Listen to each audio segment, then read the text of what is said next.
July 31st, 2022, 5:30 a.m. A quiet industrial park in Strongsville, Ohio. Surveillance footage captures a Toyota Camry accelerating, not braking, as it nears a dead end. Inside are 3 teenagers, only one would walk away. Today, we step into the file of Mackenzie Shirilla, the 17-year-old labeled Hell on Wheels after she drove her boyfriend and his best friend into a brick wall at 100 miles per hour. Was it a tragic accident caused by a medical condition or a calculated act of murder? Your Honor, may it please the court. First of all, I'd like to extend my condolences to the Russo and Flanagan family. I can't imagine how difficult this is. It's terrible. People's acts have consequences, and the consequences here are up to you. You have a range of possibilities as it relates to a girl who was 17 at the time, who is now 19 years old and has no criminal record. And as you so correctly pointed out in the opening, the decision when she gets out is up to the parole board. And we know how the parole board operates, and we know that everybody gets flopped at least once. So a 15-year sentence becomes a 20-year sentence at minimum, and it'll be up to this young lady here as to how she's going to conduct herself for the next 20 years or whatever the sentence would be. That would be number one. Second of all, I'd like to say thank you so much for allowing and taking the time to read those letters. And I would like to concentrate on the letters from the people from juvenile court. First of all, Ms. Smith and Ms. Kent. They have been the people who have monitored her progress since she was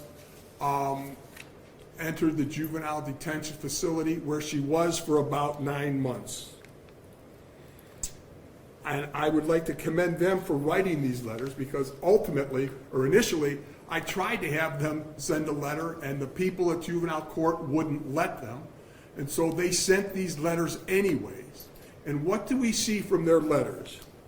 We actually see where both of them say that she expressed remorse during the time. What the prosecutor played there was after the accident and way before she was ever incarcerated. They also both say that they have observed her grow as a person, that she's taken every single class possible, both culinary and college, that she's actually been a model inmate, the letters say, and that she has exhibited what they call the highest level of behavior. They grade people 1, 2, 3, 4. The better your behavior, the higher the number. She has always received the highest number. She's also been receptive to counseling, and as Ms. Kent said, she has been making amends. I'd ask you to pay special attention to the letter from Kelly Leitner that I think talks about certain, she cites certain things. Ms. Leitner is asking you to consider that the brain is not fully developed until 25 years or older. Her choices, Mackenzie's, and actions are indicative of teenage invincibility.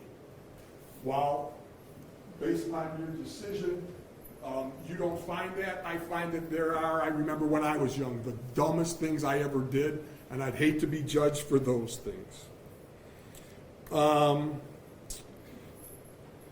So really now I'm going to give you my observations, because I understand what you talked with Mackenzie's mother about acceptance of responsibility, etc. All I can tell you is that from the moment I met this young lady here, she expressed sorrow. And I would say during the course of this trial, in the initial emails and statements, she said, "I'm sorry for what you did." The prosecutor has said that she hasn't accepted responsibility. Well, as you remember, during the course of this trial, our defense was that it was a reckless homicide. That's taking responsibility for what she believes happened. So I would respectfully disagree with that. I've seen her express true remorse in the times that I met her in jail, and I don't think it's self-serving. And I'm going to say, as an officer of the court, that I feel very confident saying that she has expressed true remorse. So ultimately, another thing that you have to ask for is the likelihood of recidivism, etc. Based upon all of those things, I respectfully request that you run the sentences concurrently. Thank you. Is there anybody else that wants to speak? Not on behalf of the state, Your Honor. No, Your Honor.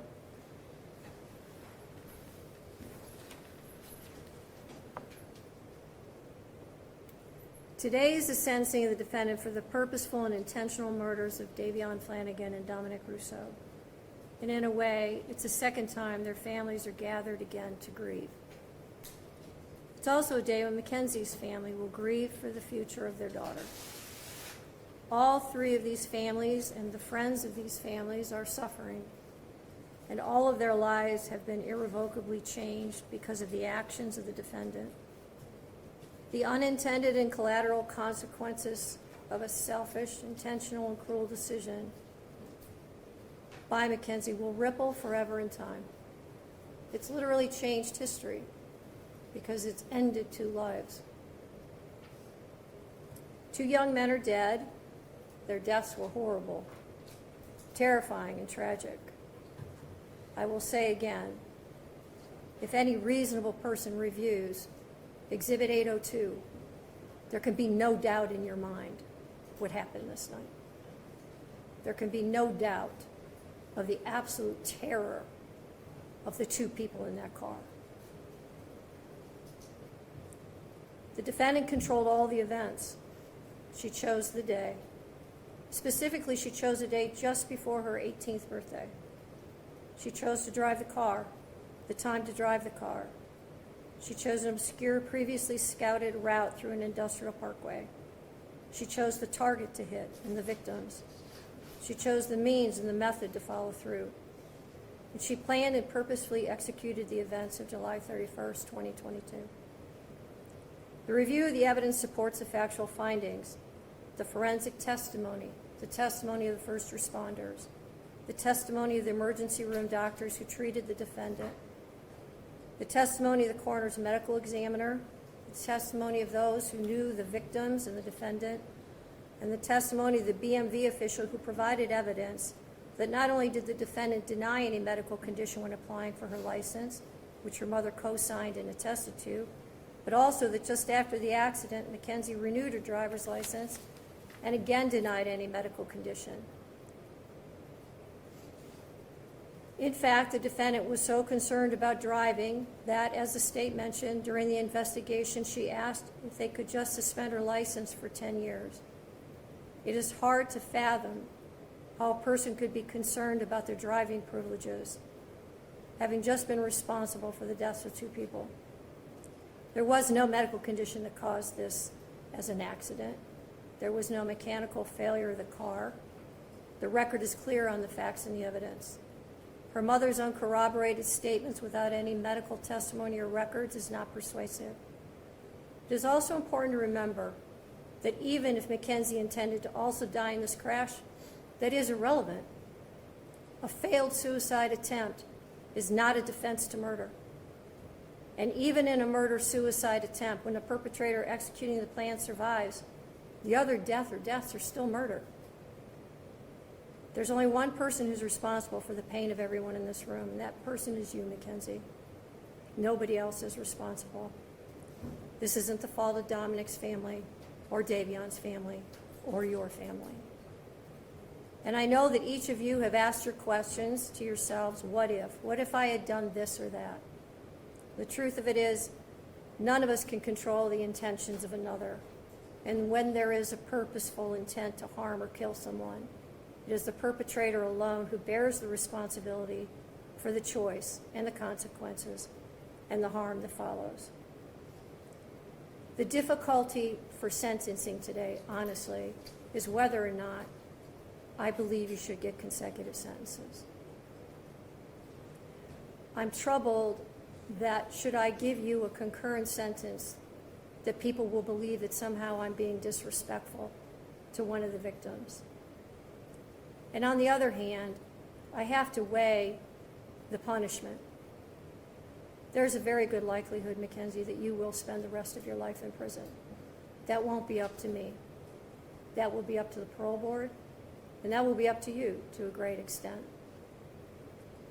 I understand that the pain in this room wants me to impose the harshest sentence. But I don't believe that would be the appropriate sentence, because I do believe that McKenzie will not be out in 15 years. So she's sentenced on count 2, the murder of Davion Flanagan, 15 years to life. She's sentenced on count 1, the murder of Dominic Russo, 15 years to life, to be served concurrent to each other with credit for time served. I'll waive fines, fees, and costs, and your appellate counsel will be assigned. Are there any questions from the state? No, Your Honor, thank you. Any questions? No, Your Honor. All right, thank you.